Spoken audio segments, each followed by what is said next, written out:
Good afternoon and welcome to CLP Holdings 2024 Interim Results Briefing.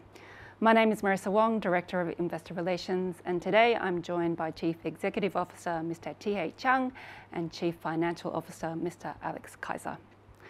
We lodged our 2024 results with the Hong Kong Exchange today at around midday.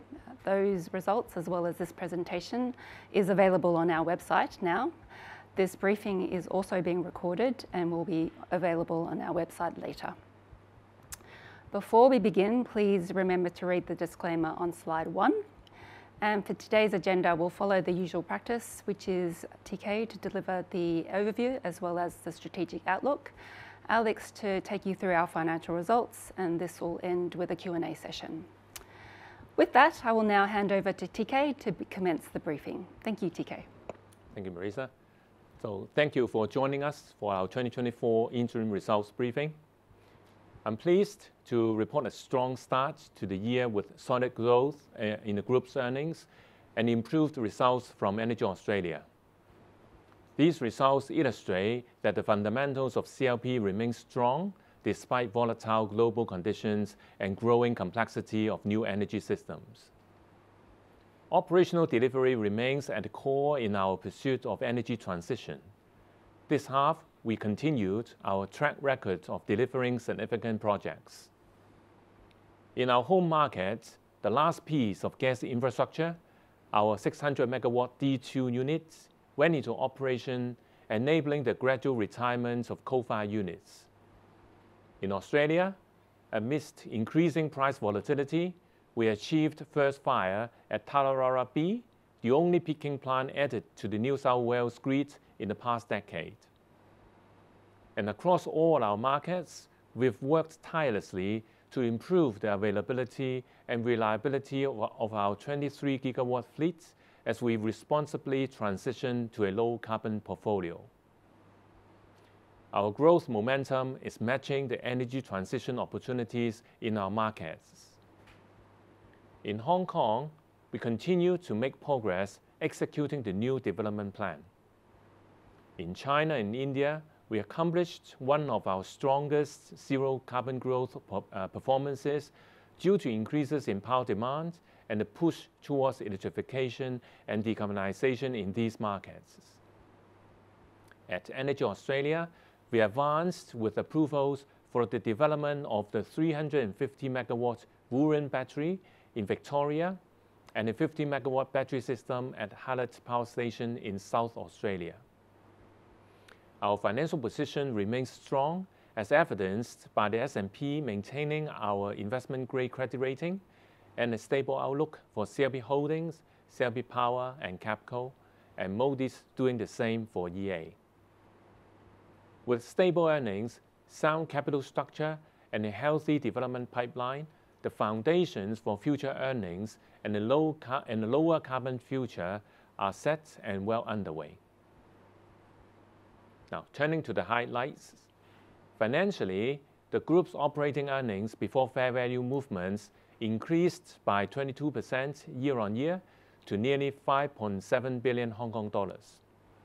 This reflected solid contributions delivery from across the group, along with improved earnings contributions from Energy Australia.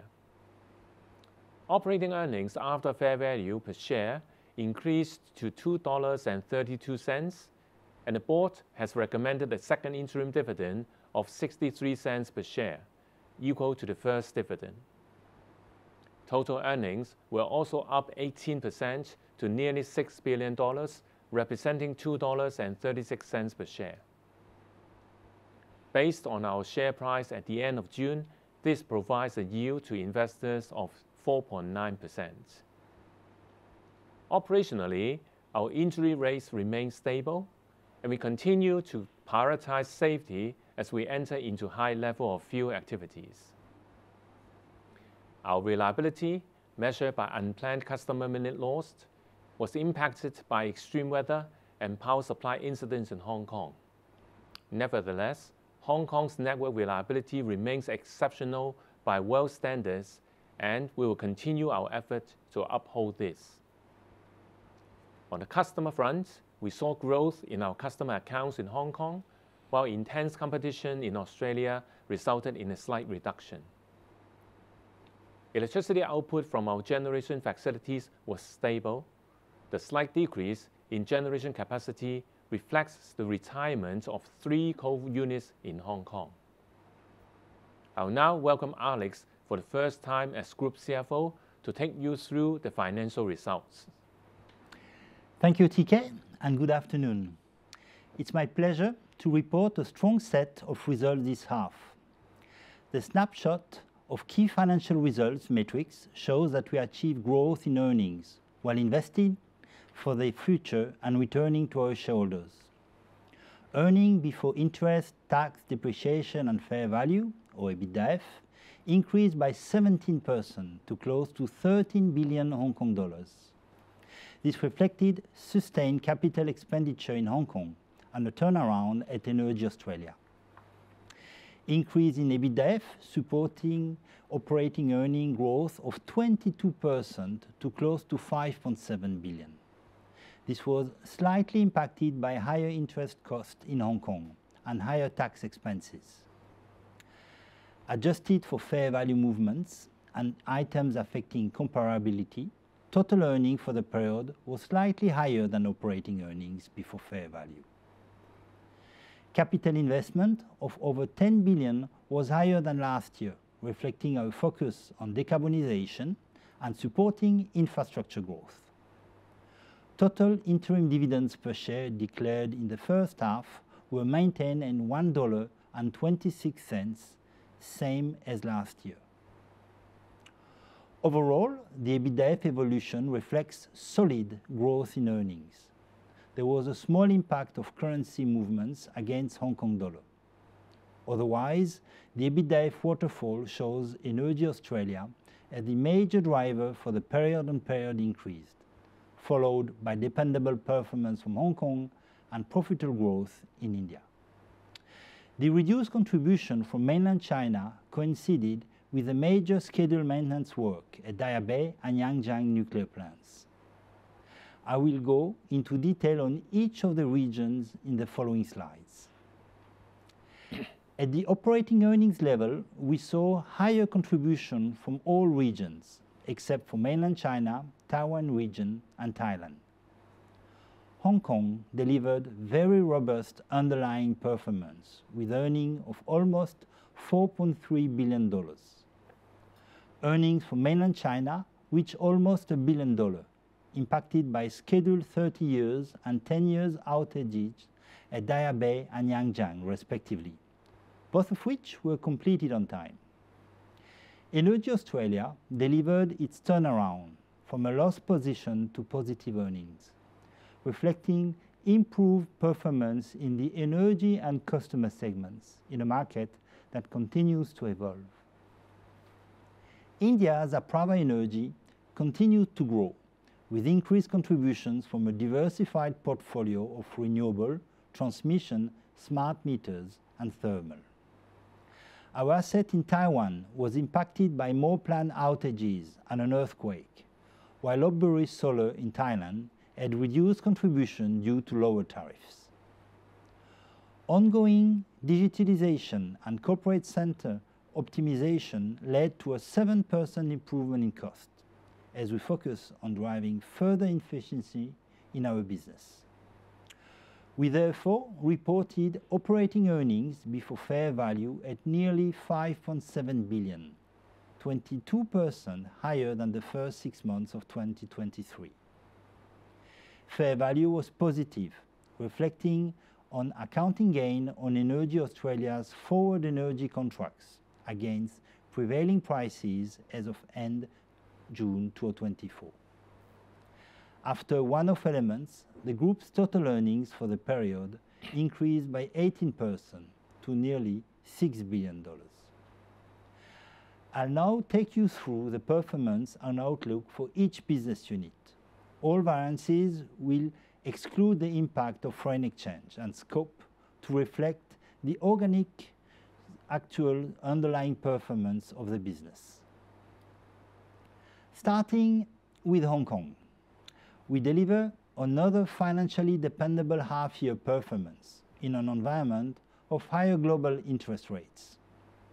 Operating earnings were up by 3%, reflecting higher average net fixed assets from continued capital investment, which was around 4.1 billion this half on an accrual basis. Earnings were slightly offset by higher interest costs. Operational performance was sound, with local electricity sales up by 2.6%, driven by higher temperature and economic recovery. Average net tariff was at a lower level compared to this time last year, as fuel cost adjustment reduced by over 5% since the start of the year, reflecting softening of international fuel prices. As TK mentioned, the D2 CCGT generation unit went into service in April. Looking ahead, the focus will be on delivering the new development plan, investing in low-carbon energy systems and bringing in more zero-carbon energy, and continue to provide support to communities in need, and being the energy partner to customers to deliver reliable electricity at a reasonable tariff. Moving to mainland China, underlying performance of our mainland China business remains solid. This half results reflected low output from our nuclear portfolio due to scheduled maintenance required on their anniversary years of operation. Earnings from renewable remained solid, with slightly higher output from the portfolio and contribution from new grid parity projects. Earnings from our minority-owned coal plants decreased due to lower tariffs, although this was partially offset by stabilizing fuel prices. In aggregate, our earnings for mainland China decreased by 384 million to just shy of $1 billion. Looking ahead, nuclear is expected to be back to normal operations in the second half. On renewable development, we are poised to capture the structural power demand growth in mainland China, with a healthy pipeline and new capacity additions expected to contribute to earnings. And we will continue to leverage our international presence to foster green contracts and energy solutions for corporate clients and local governments. In Australia, the business turned around from a loss position to positive 611 million operating earnings, the net results of much stronger performance from the energy and customer segments.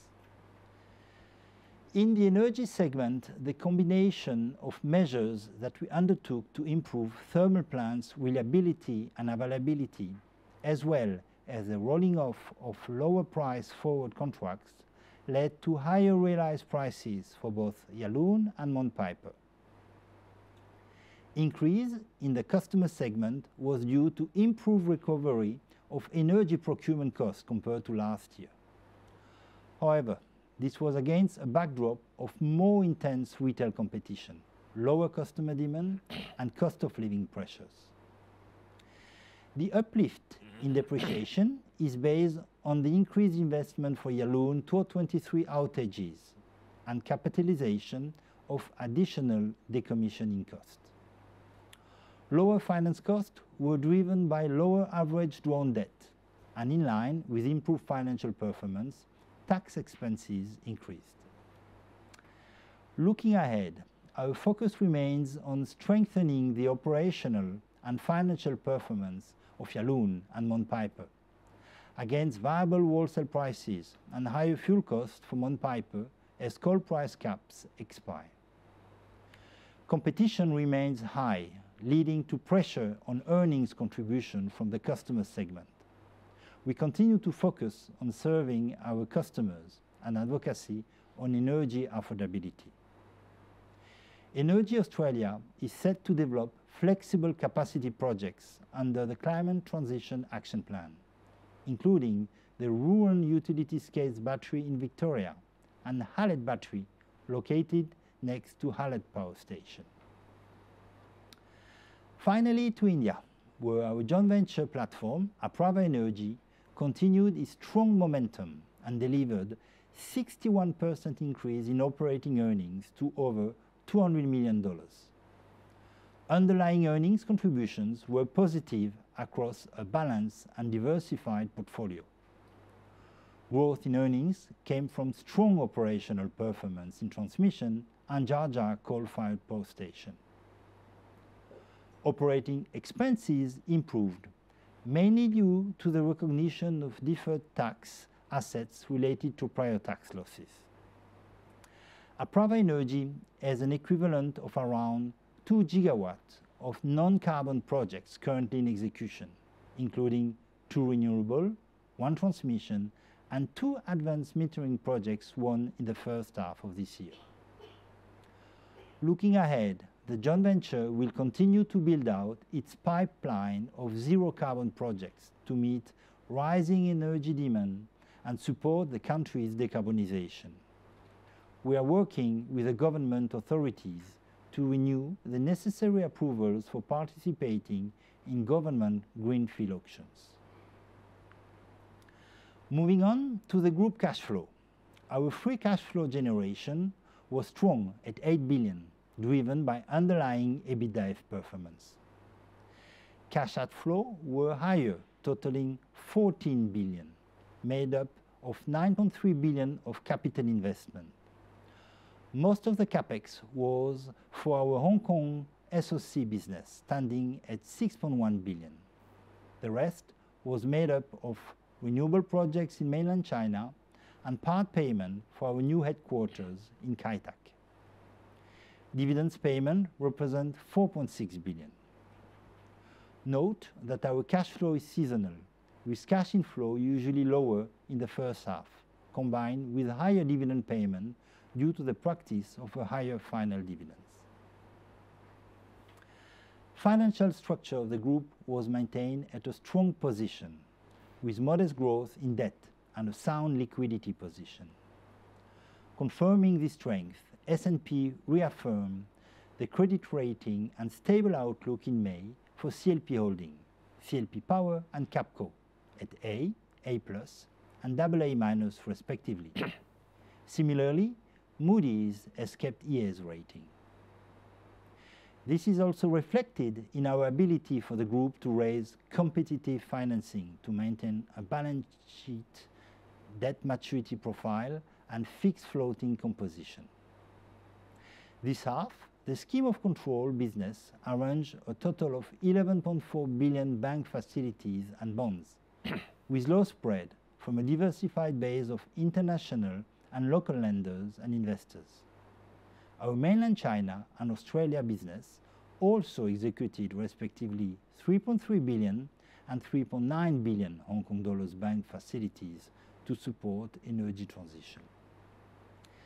With a solid investment-grade balance sheet and healthy liquidity, we are very well positioned to back our business growth and stay true to our long history of dividend payment. I'll pass it over to TK to take you through the group's strategic priorities. Thanks, Alex. So I'll now briefly recap and update on CLP's long-term strategy as we orient ourselves to capture the tailwinds of the energy transition. Our purpose remains the same: to power brighter tomorrows in the era of net zero transformation. The pillars of decarbonization, investing in growth, uplifting capability, and disciplined capital allocation will be the drivers of successfully building energy systems and serving our customers. Together with our decades of experience and 8,000 plus hardworking colleagues who are committed to making a low-carbon future a reality. Now, to the progress that we've made. Our ongoing priority is to deliver the new 52.9 billion 5-year development plan. This development plan is a series of 5-year plans under the scheme of control regulatory framework that underpins our world-class electricity system, built on decades of planning and long-term investments. In fact, 2024 marks the 60th anniversary of the scheme of control. It is a remarkable framework that has stood the test of time and continues to provide the stability for us to deliver reliable, cost-effective, and cleaner power. We achieved a few milestones under the SOC this year. Our 600 megawatts D2 combined cycle gas turbine generator went into operation in April. The CCGT, along with our recently commissioned offshore LNG terminal and enhanced interconnector capacity, are critical pieces for the retirement of coal generation. We also mark an achievement in the development of nuclear energy. This region's first commercial nuclear plant, Daya Bay, celebrates 30 years of supplying Hong Kong with clean, reliable, and reasonably priced electricity supply. And it is this kind of careful planning, prudent investment, and successful regional cooperation that is required to carry out the demanding program of work under the latest development plan. This is key to delivering Hong Kong government's economic and infrastructure agenda. Our approach to growth and investment matches the needs driven by electrification and decarbonization. The markets that we operate in have some of the richest opportunities. On current estimates, China will add 250 gigawatts of new wind and solar power capacities just this year. India is targeting 500 gigawatts by 2030, which translates to 80 gigawatts a year. And Australia has a 82% renewable targets by 2030. Our targets are modest in comparison, but it does reinforce our approach of value over volume and investing in those assets which meet our return criteria over the long term. Our philosophy to financing remains responsive to ongoing market developments. Now, for China, subsidy-free RE projects will be funded by mostly non-recourse project financing and the remainder by equity. Our businesses in India and Australia are set up as self-funding businesses and will use a combination of cash generation, non-recourse project financing, and partnership where it makes sense to help accelerate the development. And we have made good progress. Development activities has been strong, our pipeline of opportunity is healthy, and we are well on our way to meeting our targets. Focus will be on maintaining a disciplined capital program to deliver this growth platform that will, together with existing strong foundations, contribute to future earnings growth. Strategic backbones to our success will be digital transformation and a future-ready workforce. We have been implementing programs of work to drive both into our organization. Our commitment to digital is transforming the way we manage our resources, engage with customers, and helping us unlock values embedded in years of industrial know-how and experience. It is not just about keeping up with industry trends. It is about strategically positioning ourselves to enhance our efficiency, reliability, and customer experience to take on energy demands of tomorrow.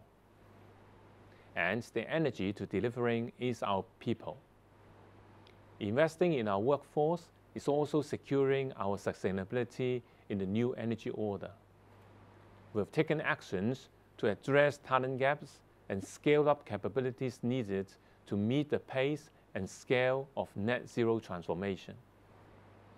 To sum up, our business performance is strong and we are progressing well on our strategic objectives.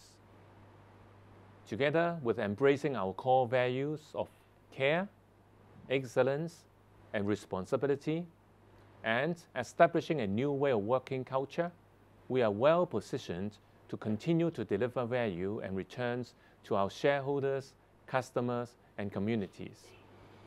With that, I'll hand it over to Marisa for Q&A. Thank you, TK, and thank you, Alex.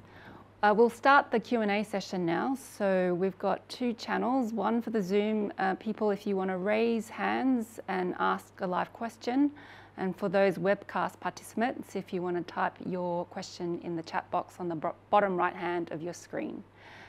So the line is opened and I see Pierre from Citi has come through. Pierre, if you'd like to unmute yourself and ask a question, please. Hi, hello. Thanks, management, for the time, and congratulations for your good first half result. I have three questions on the company. The first one is for your Australian business. You show margin expansion for your energy business in the first half.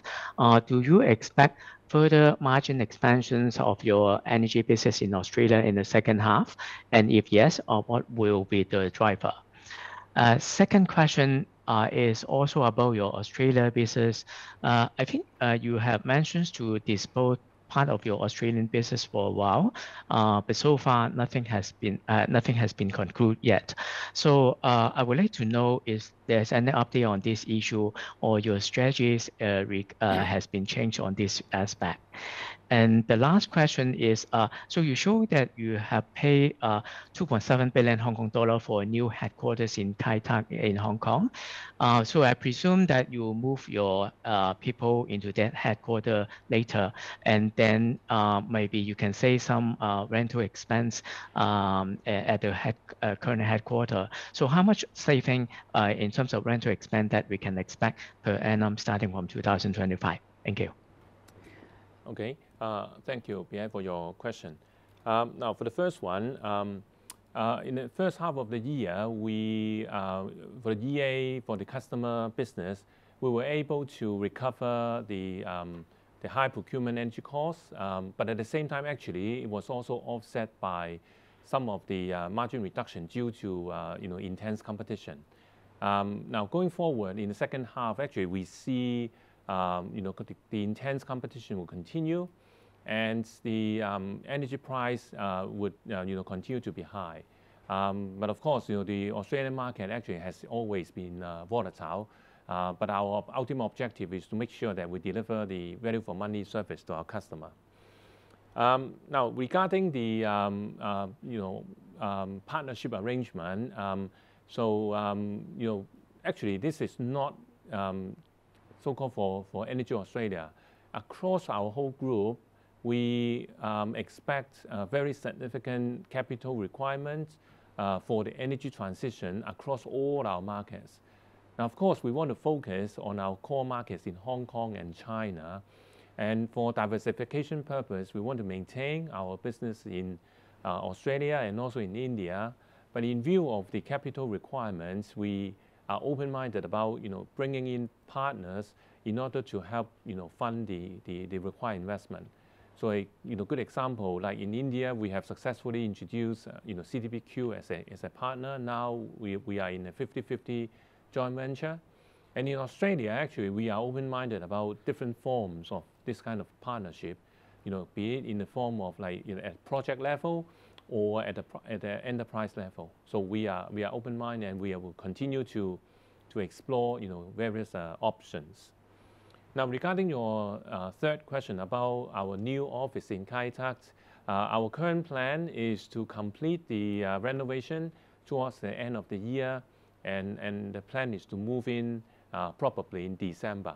Now, the current Laguna office, our short-term plan is to use it as a temporary office, because we may need to have some renovation in other offices in Hong Kong. So, for example, temporarily, we may move our colleagues to the Laguna office in Hong Kong to carry out renovation in other offices, and then people can then move back. Now, for the longer term, we are still reviewing the usage of the office in Hong Kong here. Thank you.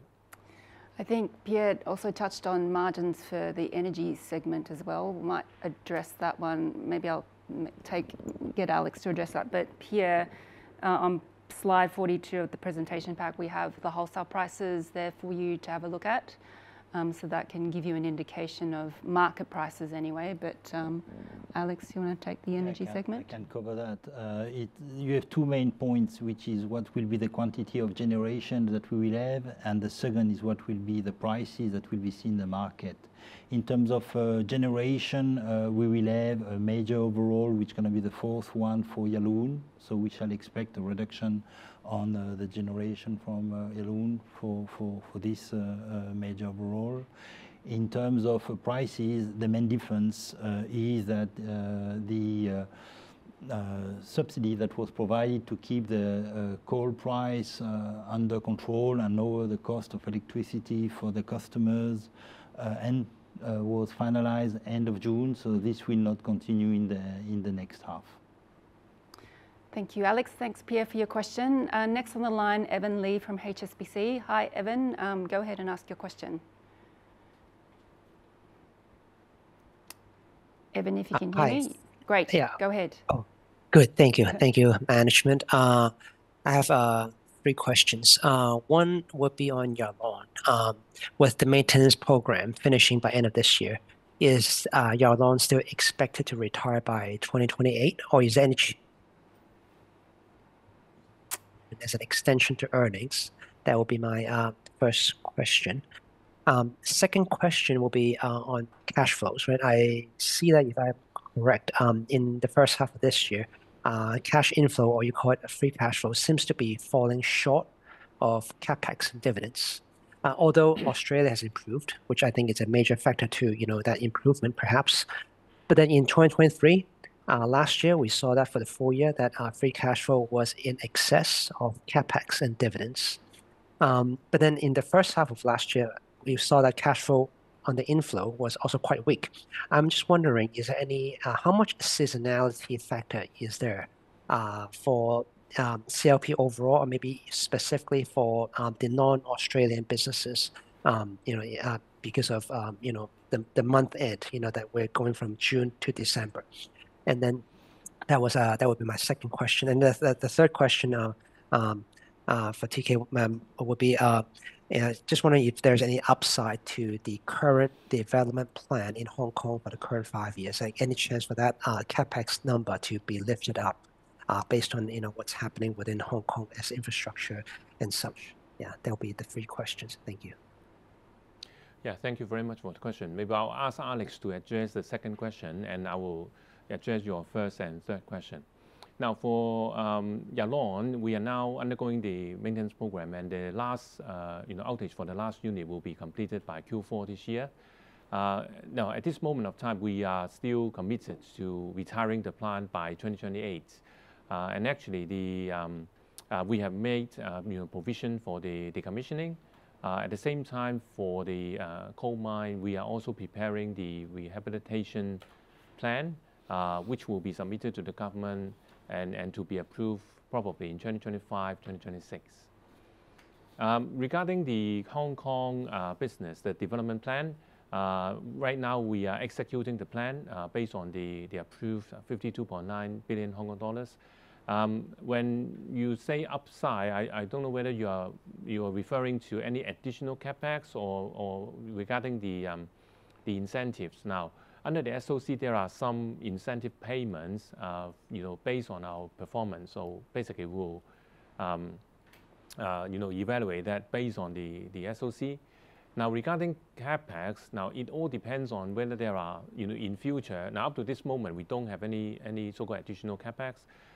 But in the past, like in the previous D plan, during the execution, if there is any additional requirement, so we will enter into discussion with the government and see whether we would have like a supplementary development plan or another development plan. But it all depends on whether there would be any additional requirements.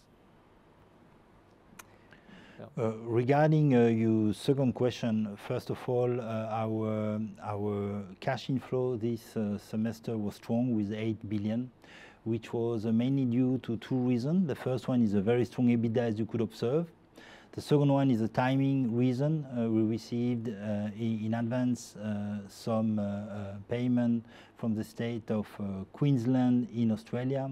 and there are some taxes that we have not paid yet that shall be paid next year in Hong Kong. So these two are exceptional events that will not be recurring. So our cash inflow is quite strong with two exceptional events. On the cash outflow, the main difference versus last year is linked to an increase, as stated, of the SOC capex, growth capex, and also the acquisition of Kai Tak headquarters.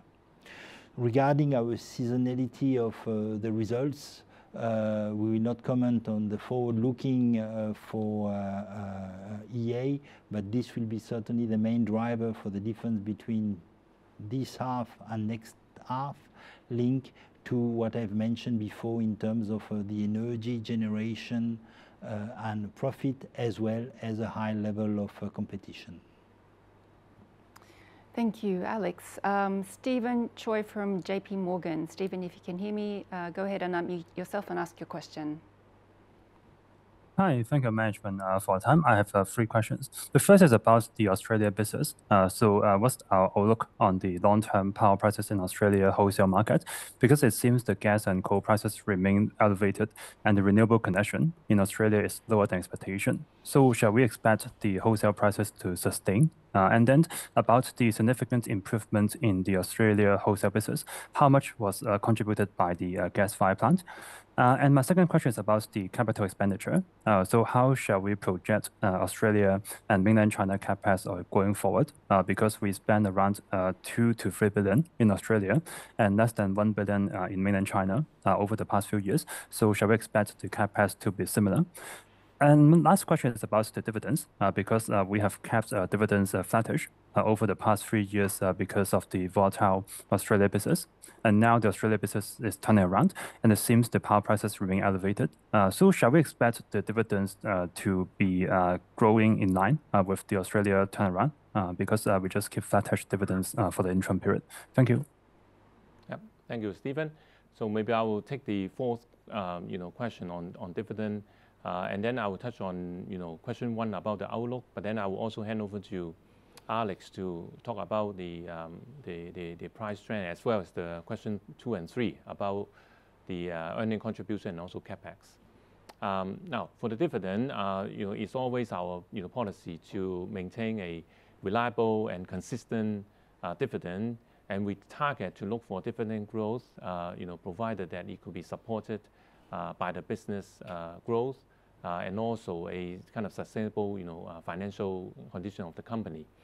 I would say that the first half of this year we are doing good, and if we can continue to generate sufficient growth for the company, of course we'll try to look at whether we can adjust the dividend. But at the end of the day, the board will make the decision on the dividend based on the financial conditions. Now, regarding in Australia, I think the outlook for the longer term power prices would really depends on the supply and demand, and in particular the renewable energy investment in Australia. Now, recently we do see some slow progress about addition of renewable energy projects in Australia. And that might, result in the energy prices, as you mentioned, staying in a relatively elevated level. Now, going forward, I think it depends on, the supply and demand, and as well as, for example, even weather condition may have a change on the demand, when there are extreme weather, etc. Another issue is whether the plant condition, would really perform. You can see there are instances where, for example, in 2022, our plant actually did not perform, and this year actually in May there are also incidents that are resulted in plant outages. But over the longer term, I would say that the wholesale price seems to be relatively stable. So maybe I hand over to Alex. So we'll start with the CapEx question, and I will link the CapEx question with the funding strategy that we apply. First, in China, the CapEx is expected to increase thanks to the success that we have in our development strategy and the desire to double our capacity. The plan is to have this being funded on a project finance, as mentioned by TK, and the remaining equity will be done thanks to CLP balance sheet. In Australia, it will be self-funded. All the development that we do in Australia will be self-funded, like in India. The development growth is structured in a different way. The renewable plants are not being built by us, but they are being contracted, so we don't make access to our balance sheet for this at the EA level, while the flexible capacity are being developed on the balance sheet of EA, thanks to a mix of corporate finance for the small project and project finance with partners, certainly for the large one. So this is to address the question on the CapEx.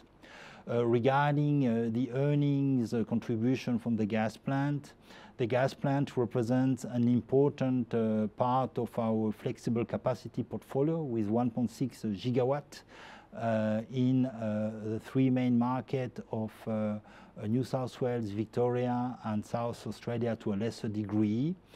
With the volatility increase that bound to happen in Australia with more renewable coming in, the contribution from this portfolio is expected to increase over the long term.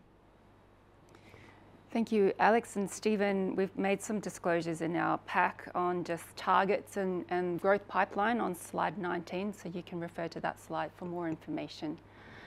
Okay, we have Rob Cove from Morgan Stanley on the line from Australia. Hi, Rob. Go ahead and ask your question.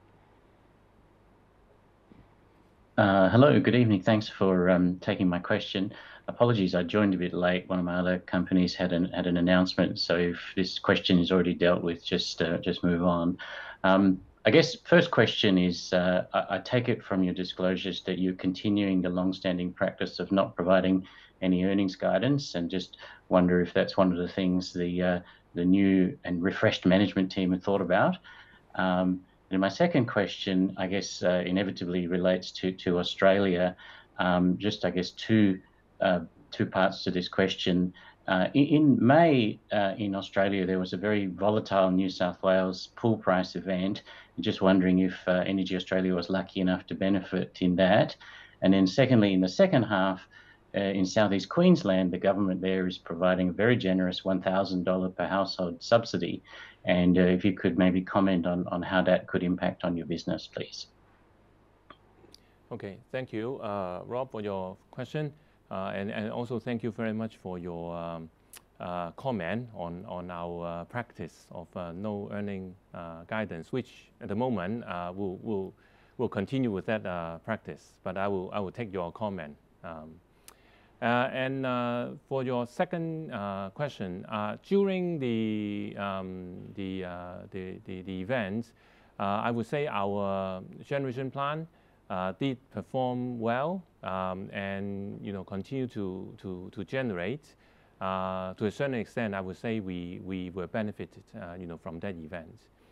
Now, regarding the Queensland subsidy, we have already made so-called commitment that we will basically pass through the subsidy to our customer. And I think to a certain extent it would be good to the business, because that will help ease the pressure, the cost of living pressure. Because actually in Australia we are also I would say suffering from the increasing cost of living pressure, which actually has put pressure on our margin and the cost of supporting the underprivileged underprivileged families. So I would say it actually is a positive impact to our business. Thank you, TK. I think there are no more questions to come through, and I'll just give it a couple of seconds.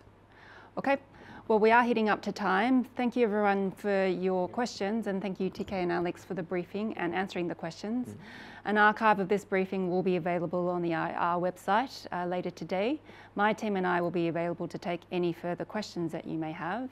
But otherwise, thank you all for your attendance. I will now close the briefing. Thank you and goodbye.